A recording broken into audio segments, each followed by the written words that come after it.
pagpalang araw at magandang oras po sa ating lahat. Sige po, manalangin muna.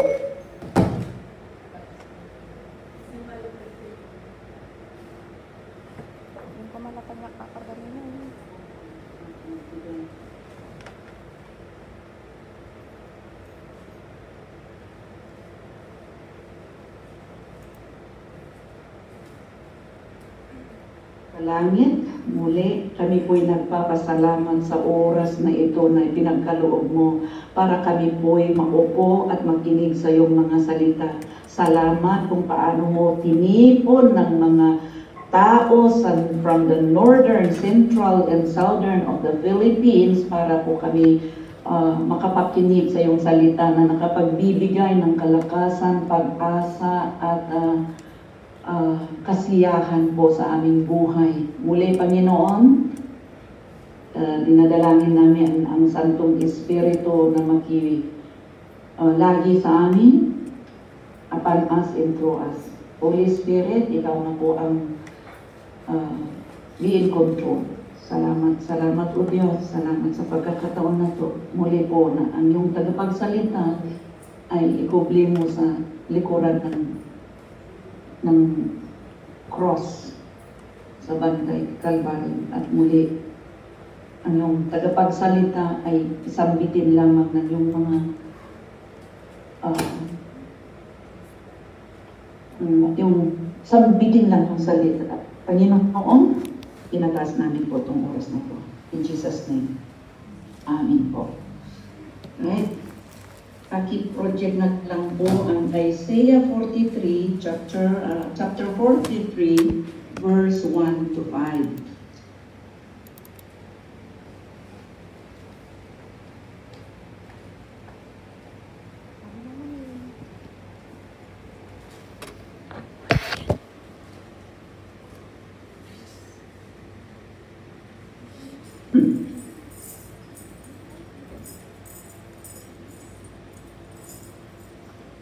Alright, okay. Sabi dito, but now, this is what the Lord says.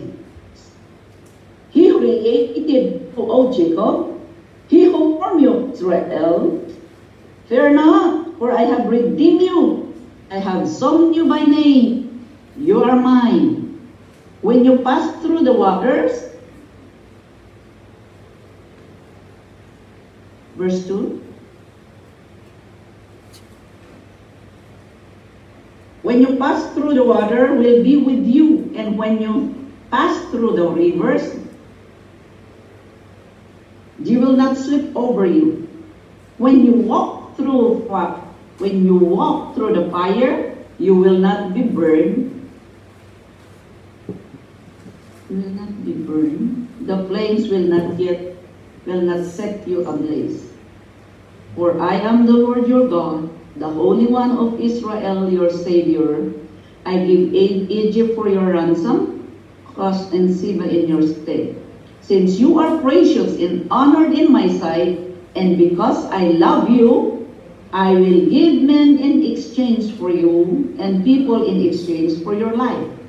Do not be afraid, for I am with you. I will bring your children from the east and gather from the west. Alright. Yan po ang ating title, Huwag kang matakot sapagkat ako'y kasama mo. Sa verse 5 po yan, sa Tagalog, no? Okay, huwag kang matakot. Huwag kang matakot sapagkat ako'y kasama mo. Okay, verse 1, punta tayo. Dito sa mundo, di ba, marami na tayong kinatatakutan. Na minsan, natatakot tayo, naku, baka iwanan na ako ng aking asawa. Natatakot tayo sa mga anuman ang resulta ng ating hearing. Natatakot tayo kung ano na naman ang balita. Natatakot.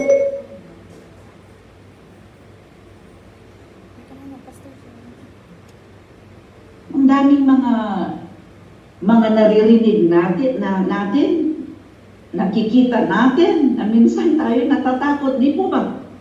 Natatakot tayo. Pero dito sa verse 1, sabi ng Panginoon, but now, Ngayon, sabi niya. Okay, hindi kahapon ha, sabi niya, ngayon.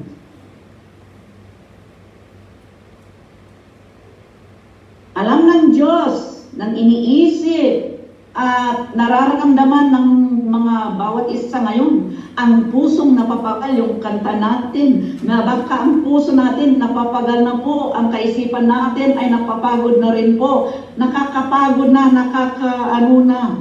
Pero sabi ng Panginoon ngayon, but now,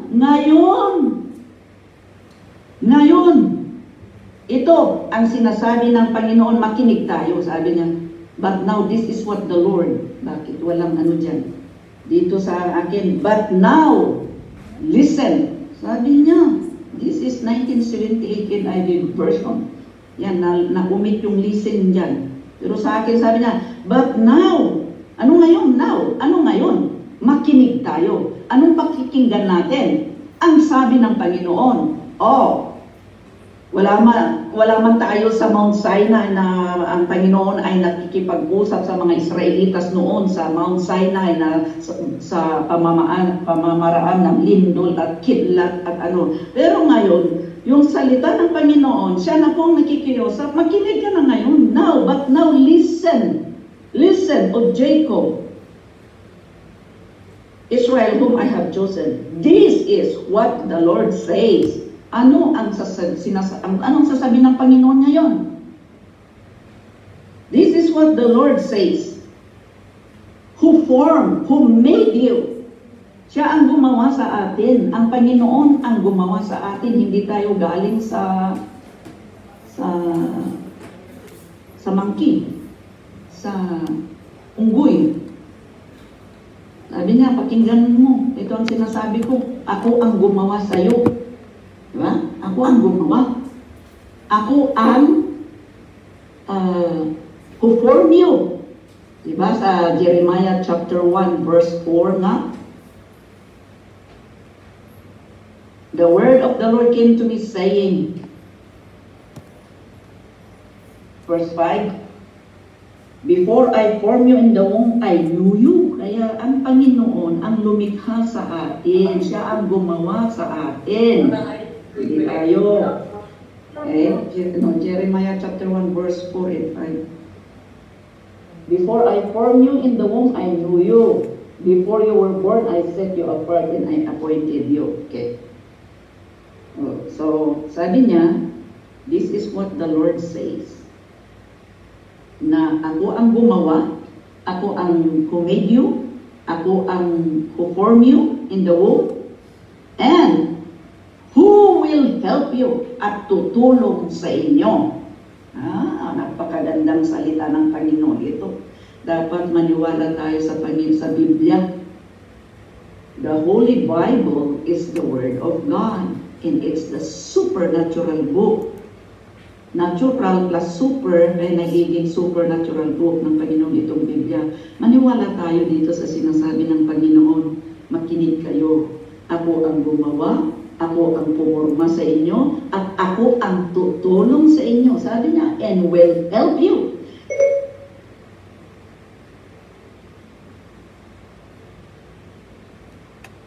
Tutulong sa inyo.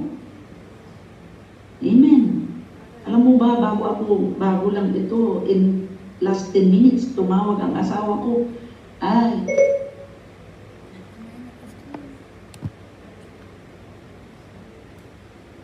Gamitin papunta sa park because they have a youth Bible study. Nung sabihin pa lang ng asawa ko na tumawag ang anak mo, maybe he met an accident. Tama nga naman.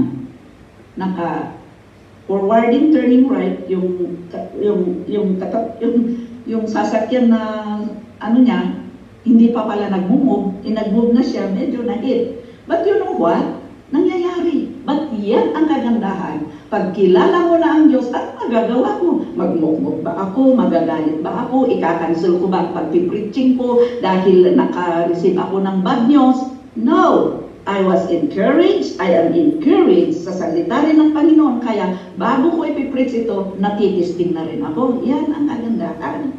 Para naman, totoo yung sasabihin ko sa inyo mga kapatid, na hindi porke kami nagpipreach ay walang testing. May testing din sa buhay. Pare-parehas lang tayo. Ayun, kumbaga, kung wala akong Diyos, natatakot ako. Nako, magre-report yan sa pulis. Kung magkano na naman ang i-charge, tataas ang insurance. Ba't ako pa nga ba nangyari na?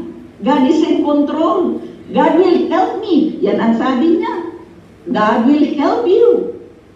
Alam mo, limitado lang itong kukunting-kukuti natin, huwag mo nang pahirapan. Ma-over-exhaust lang yan. Papagit pa tayo sa kaiisip. No. God says, ako ang gumawa sa inyo. Ako ang pumurma. And who will help you? Galing. Napakasarap naman yan. Napakaganda.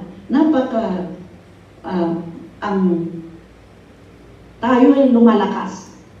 Tayo ay tumitibay. May tumutulong pala na unlimited ang power niya. Hindi kumukupas. Di ba? Now, ano pa ang sabi niya? Ako ang gumawa, ako ang pumurma sa'yo in the womb of your mother, and who will help you? In other words, who will natutulong sa inyo kung may problema? Now, sabi niya, huwag kang matakot, O Jacob, my servant, Jeshurun, whom I have chosen. Am I reading the right thing? No. Sorry. Ayan. 43. Okay. But now, this is what the Lord says, He created you and formed you, Israel. Fear not. Huwag kang matakot. Huwag kang matakot. Ako ang, ano na yung reading? Ako ang, I have redeemed you. Sinubot ko sika, iti Ilocano. Tinubos kita. Lumabas na rin. Ako ang tumubos sa'yo. Saan niya tayo tinubos? Dahil hawak tayo dati ng kamay ng demonyo, pero nung tayo maniniwala, kinuha niya tayo, tinubos niya tayo sa kulungan ng demonyo. Kaya natubos tayo. Dahil nakasanla tayo dati sa demonyo, now tinubos tayo sa dugo ng Panginoon, kaya fear not. Huwag ka nang matakot. Ako ang tumubos sa iyo at ako ang tumawag sa iyo sa pangalan. You are my name. Verse 2. So ako ang tumawag. Napakasarap naman yung tatawagin ka. Tawagan yung pangalan mo. Okay, verse 2. When you pass through the waters, I will be with you. And when you pass through the rivers, okay, when you pass through the waters, I will be with you. Okay, isang ihemplo ko yan. Nung lumayas, nung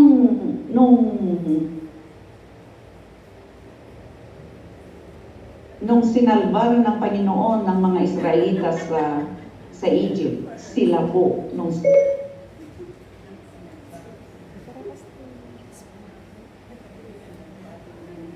nilang dadaanan. Pass through the waters. Nagre-reklamo ng mga Espiritus kay Moses. But you know what? What again? God said to them, do not fear. Ano yung hawak mo? Stretch forth.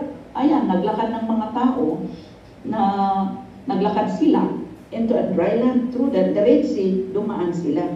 But ano pa ba ang ibig sabihin yan? When we pass through the rivers, when you pass through the waters, I will be with you. And when you pass through the rivers, they will not sweep over you. When you walk through the fire, alam nyo, minsan para tayong nalulubog na sa problema.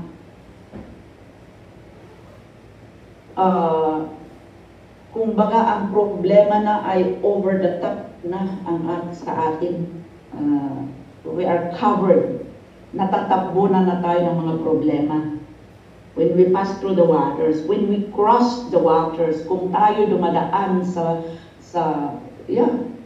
and then minsan we are being immersed na natatabunan na tayo ng maraming problema, pero sabi ng Panginoon dyan, they will not sweep over you. I will be with you. Sabi niya, kasama niyo ako. Sabi niya, when you pass through the water, I will be with you. And when you through the rivers, you will not sweep over you. No. When you walk through the fire. Ayan, minsan talaga nga naman ang problema na is like nasa oven na po tayo, na paano na to, Panginoon, sunod-sunod na po ang problema. Ang init na ng mundo, hindi ko na kaya po, parang ako'y nasusunog na po. But anong sabi na naman ng Panginoon dyan? Ang isang ihemplo dyan ay yung si Daniel. Kasama niya, tatlo sila, si Shadrach, Meshach, and Abednego. Nung si King Nebuchadnezzar po ay gumawa ng imahin made up of gold, gusto ni King Nebuchadnezzar na sila ay magsamba, lahat ay magsamba sa gold na yan. Pero itong si Shadrach, Meshach, and Abednego, hindi sila sumamba. May nag-report kay King Nebuchadnezzar, alam mo ba na may hindi nakikinig, hindi sumamba sa ginawa mong imahin? Di ba may ginawa kang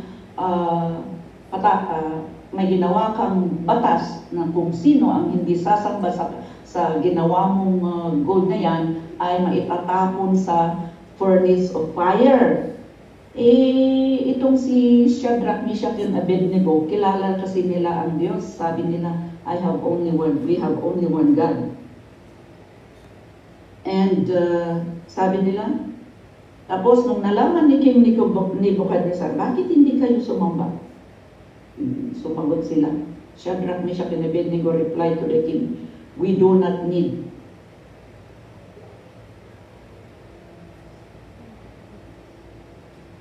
Shadrach, Meshach, and Abednego replied to the king, "Oh, Nebuchadnezzar, we do not need to defend ourselves before you in this matter. If we are thrown in the blazing furnace, the God we serve is able to save us from it, and He will rescue us from your hand. If we are thrown into the blazing furnace, the God we serve is to save us from it, and He will rescue us from your hand, king." Oh. But even if He does not, we want you to know, O king, that we will not serve your gods or worship the image of gold you have set up. Tinapon na naman sila. Talagang sa galit ng haring Nebuchadnezzar na to, talagang tinawag din niya ang mga soldier at pinainit niya. He commanded the servant painitin yung furnace ng 7 times. Kumbaga, if the degrees is 350, 7 times of that, di lalong napakainit, ano? Kaya, yung mga soldier na nagdala kay Shadrach, Meshach, and Abednego, sila yung namatay at nabitiwan itong mga hawak nilang itatapon. Natapon sila sa furnace, but you know what? Kahit natapon sila sa furnace nga naman, hindi sila namatay. Kaya si King Nebuchadnezzar, sabi niya, nung tinignan niya yung furnace, 3 lang ang naitapon, pero ang nakikita ko parang 4. Ano yung pang-4? It's God. Kaya, tama itong salita ng Diyos na when you walk through the fire, you will not be burned. The flames will not set you ablaze. Yung fire naman, if it is not physically, yan yung mga pagsubok na sa buhay. Marami, parang talagang hindi na natin kaya. Napakainit na po. Napakarami ang problema. Nalulunod na tayo sa problema. Naiinitan na tayo sa problema. Pero ang sabi ng Panginoon, for I will be with you. I am the Lord your God. Sabi niya, verse 3, I am the Lord your God, the Holy One of Israel, your Savior. Ako ang Diyos niyo. Ako, the Holy One, nag-isa. At ang iyong tagapagligtas. Remember this, mga kapatid, Isaiah 43:3, for I am the Lord your God, the Holy One of Israel, your Savior. I give Egypt for your ransom, cost in Seba instead. Yan po ang Diyos natin na ating sinasamba, na kaya niyang iligtas ang mga anak niya. Pinili niya. Siya ang gumawa sa atin. Kaya kung tayo, nananampalataya na tayo sa Panginoon, tinanggap na natin siya sa ating buhay, napapakinggan na natin ang kanyang salita, lumalaki ang pagtingin at pagtiwala natin sa Diyos. Kaya, Yan ang tutulong kahit anong klaseng problema ang dumarating sa ating buhay, ay maniniwala tayo na siya ang gumawa, lumikha sa atin, siya ang tagapagligtas. I am the Lord your God. Ako ang Diyos niyo. Kaya, mamaya manalangin tayo na gustuhin pa natin makilala ang Diyos na lumikha sa atin at nagligtas sa atin. I am the Lord your God, the Holy One of Israel, your Savior.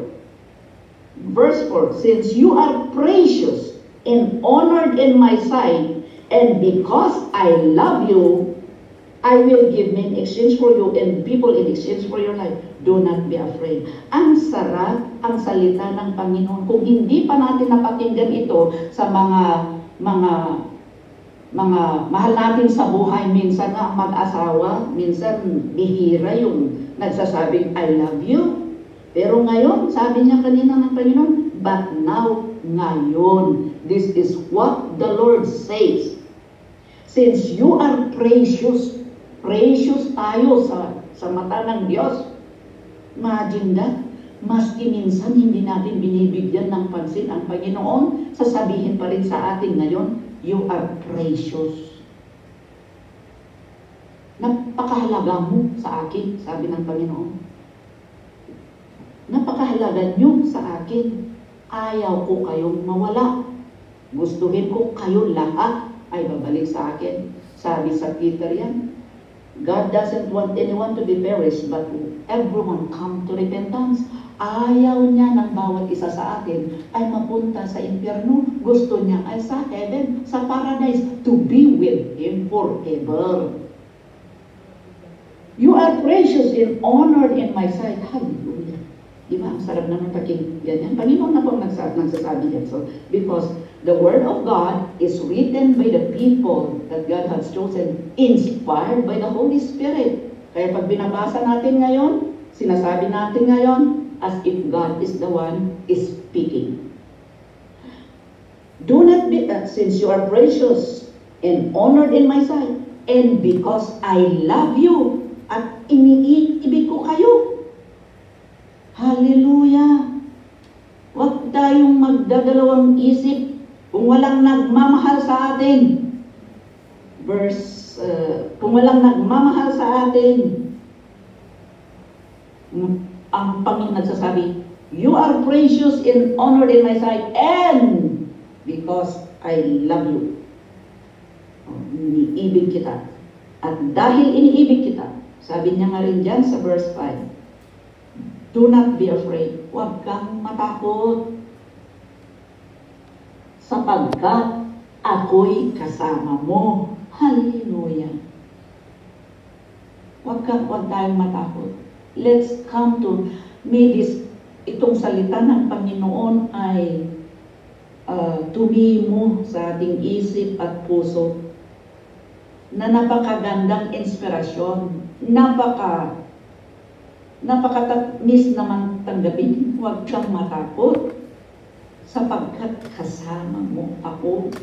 Hindi man natin kasama ang mahal natin sa buhay dito sa mundo, pero may Panginoon na nagsasabing ngayon na huwag kang matakot sapagkat ako'y kasama mo. Ano ang kailangan natin ngayon? Is to believe. Maniwala sa salita ng Diyos. Huwag kang maniwala sa bulong sa bulong ng demonyo na wala nang nagmamahal sa iyo. Okay lang. Pero yun ang salita ng Panginoon. Ngayon, but now, God is saying, huwag kang matakot. Kasama mo ako. Sino kasama mo ngayon? Panginoon. Sino yung Panginoon na kasama natin? The Holy One of Israel. The Savior of your life. Gumawa sa'yo. Lumikha sa'yo. Pumorma sa'yo. Kaya siya ang pumorma sa ating mga ilong. Di ko ba? Huwag mong sisihin si nanay at si tatay mo. Bakit pinangalanan ka pa ng Juanito? Dahil sabi niya, I called you by name. Sabi niya, tinawag ko kayo sa pangalan. Kaya yung pangalan mo, Panginoon rin ang nagbigay. Yan ang tinatawag niya. Anong pangalan mo ngayon? Ang pangalan ko, Judy. Judy, do not be afraid, sapagkat kasama mo ako.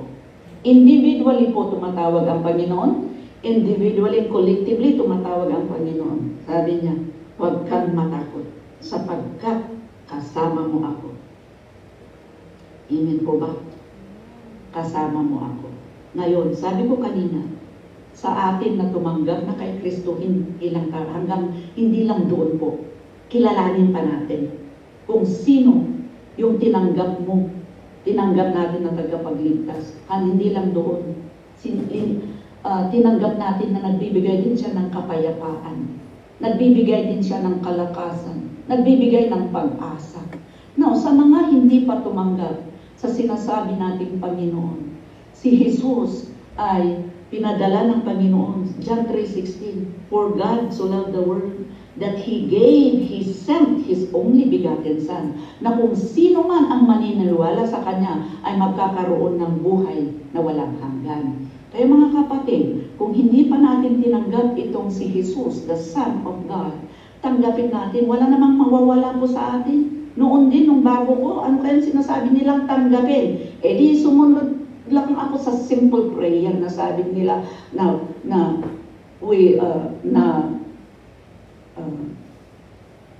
we have to acknowledge na tayo po ay makasalanan na nangangailangan ng kaligtasan. Tayo po ay nawalay sa Diyos na gustong babalik sa Panginoon. Pero hindi tayo makabalik kung hindi natin tanggapin si Kristo. Dahil si Kristo lang naman pala ang tulay para tayo po ay makakonect sa Panginoon. So, that's why sabi nila, sabi ng Biblia na walang makakapunta sa langit kundi sa pamamagitan ni Kristo lang. Sabi ng John 14:6 ko yan. Kaya kailangan po tanggapin natin to. Now, pag binuksan natin by faith at bigkasin din natin, because sabi ng salita ng Panginoon, believe in your heart and confess in your mouth that Jesus Christ is Lord. Kaya kailangan natin na bigkasin, na sabihin natin, Panginoon, binubuksan ko ang aking puso. Tinatanggap kita, iniimbitahan kita, papasok ka sa buhay ko. Now, you will see the difference kasi tatanggapin mo yung tagapagligtas kasi hindi mo mailigtas ang iyong sarili. Hindi ka makakapunta sa kalangitan na wala si Jesus. Kaya, by faith po. Gagawin natin to na by faith. Kasi kahit hindi natin nakikita, maniniwala tayo dito sa salita ng Panginoon. Sabi niya na, oo nga, whoever confess and believe in his heart will be saved. Kaya gano'n na. Kaya pero, bago tayo pupunta, balik ako, inuulit ko po, sabi ng Panginoon, huwag kang matakot sapagkat kasama mo ako now. Kaya, sa mga tumanggap na, salamat at tinanggap na natin ang tagapagligtas. Ang hindi pa tumanggap, tanggapin natin para itong salita ng Panginoon na to para mag-manifest sa buhay natin. Kasi sinasabi ng Panginoon, huwag kang matakot, I will be with you. Pero kailangan naman na i-acknowledge mo at tanggapin mo at para naman wherever you go, kasama mo siya. Kaya, huwag kang magdadalawang isip. Kasama nyo ang Diyos dyan. Kasama rin namin ang Diyos. Isaiah 43 verse 5. Huwag kang matakot sapagkat ako'y kasama mo, Panginoon says. The Lord says, but now, this is what the Lord says. Okay? But now, ngayon, huwag kang matakot sapagkat ako'y kasama mo. Alright? So, ako'y, kung sino man pa ang hindi tumanggap sa Panginoon, bakit hindi natin subukan na, Panginoon, tinatanggap kita at gusto ko bang maunawaan at makilala ka pa sa mas malalim. besides sa sinasabi ng preacher, besides sa sinabi ko, with your personal, mas marami pa kayong makilala. At mas makilala niyo pa ang Diyos kung tayo'y taos-pusong tatanggapin siya.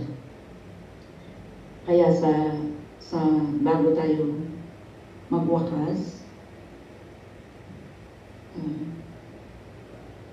magkaroon tayo ng kunting panalangin na manggagaling sa ating puso na tanggapin natin itong si Panginoon na makapagliligtas at makatulong sa atin kahit saan man tayo. Sa piitan, sa labas, or saan tayo.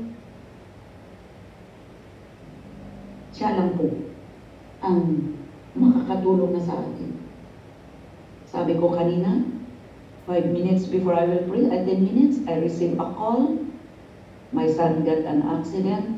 At saka isa pa yan, may tawag din na ang kapatid ko ay may sakit na kanser sa dila. Pero mga yan,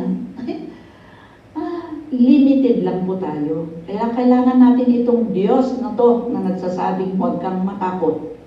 Kasama mo ako. Hallelujah. Can we bow down? Pwede bang yumungkot tayo? At sundin nyo lang po itong simple prayer na to with a wholehearted, manggagaling sa puso mo. At bahala ng Diyos na patuloy na magtrabaho sa iyong buhay, sa ating buhay. Kaya, ganito po, kung pwedeng sundan mo, kung nahihiya ka, pero buksan mo lang ang bunganga mo rin, you have to confess that it will come from you. Panginoong Diyos, inaamin ko na ako'y makasalanan na nangangailangan ng kaligtasan. Patawarin mo ako. Hugasan mo ako sa dugo ni Jesus na dumaloy sa cross sa Bantay Kalbaryo. Panginoon, kailangan kita. Ako'y napapagod na. Ang puso ko'y pumapagal na po. Ang utak ko ay pagod na po. Kailangan kita, Panginoon. Tulungan mo ako. Tulungan mo ako na makilala ka pa ng lubos. At binubuksan ko ang aking puso. Tinatawagan kita na papasok ka sa aking buhay.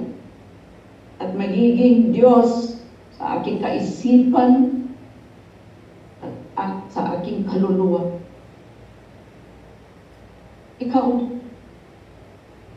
Ikaw na po ang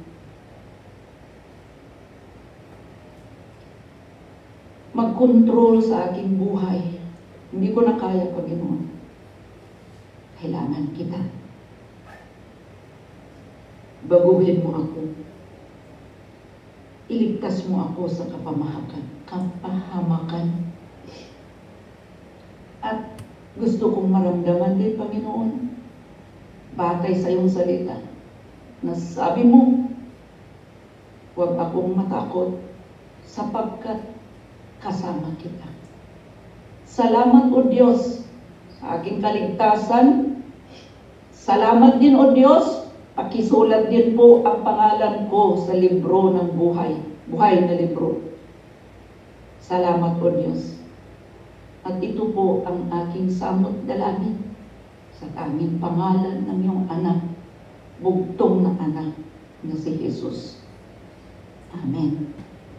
Amen. Back to you, MC. Thank you, Lord.